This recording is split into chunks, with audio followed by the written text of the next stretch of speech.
One very extraordinary thing happened to a very nice fellow from South Minneapolis.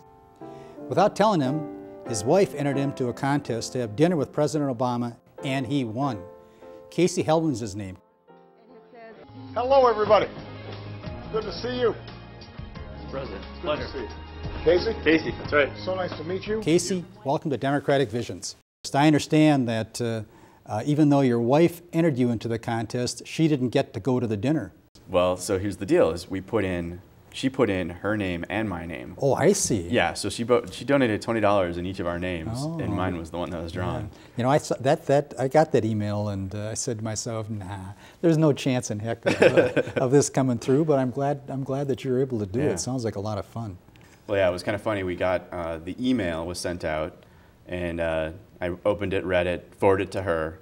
And I said, why don't you throw this guy a couple bucks and maybe I could have dinner with him or something. Wait a minute, I got to back up. I understand that you're such a fan of President Obama that one of your children is named after the president. Yeah, actually we named my second son Maxwell Barack Helbling. And did you have the Secret Service knocking on your door? I didn't, but I'd known that I was in the small running for quite a while. And they said, you got to keep it quiet, we're running this background check, et cetera, et cetera. And so finally, I was at the U2 concert, or getting ready to go to the U2 concert, and I was at Stub and Herbs, and I got the phone call from the campaign, and it said... That's the night it lightning and thundered and rained? Yep. I got it. Yep, and so I was, I was first standing there getting ready to go and have this amazing religious experience with U2, and then I get this phone call saying, you're going to go have dinner with the president, and I was blown away. So give me just a snap impression of the president. Down to earth, relaxed, calm, chill, like he was just... Yeah, sitting down, and we were sitting around the table. We were all super nervous because we'd been standing around for probably 2-3 hours getting ready for this. And, kind of the accumulation of everything up to the moment, we were just like really tense and nervous. We were just really excited. And then, he came up and put us all at ease, and we sat down, and he just like, we're having dinner with, an old family friend. Like your day, tell me your day. Yeah. Like what do you do? My usual schedule is, I'm not a morning guy. Yeah. I'm more like a late night guy. So I'll wake up about 7. I'll go up to the gym, get down to the office about 9. And then basically from 9 to 6:30 it is just packed, so nonstop. What issues came up that were of interest to you? The biggest one for me was healthcare. I've got a small software company in the process of trying to offer healthcare to my employees. So my wife has actually been pricing this in the private market, and out of sight, I suppose. It's pretty ridiculous, yeah. And coming from the fact that she worked at Wells Fargo, and so I basically was just on her plan for so long, I kind of missed the point of how expensive healthcare really is. Mm-hmm. And so he had mentioned, hopefully with some of the healthcare reform, that there'll be some tax credits, different things for smaller businesses like mine to help me along. I told him that I was actually really interested in some sort of a single payer type situation. And he said, typical Minnesota response. Yeah, and he was very pragmatic and said that would have a very hard time passing the Senate and the House right now. You've already mentioned that there were 3 other people. One was a retired school teacher. There was a professor of art, I believe, retired school teacher, substitute school teacher. Then a postal worker. Yep, and he was a former vet. He was in one of the labor unions. So what issues were they focusing in on? Yeah, obviously the vet. We talked a lot about veterans issues and. Do you have any time to eat, or is it constant questioning and bantering back and forth? I noticed he takes very large bites because he talks a lot, so he's got.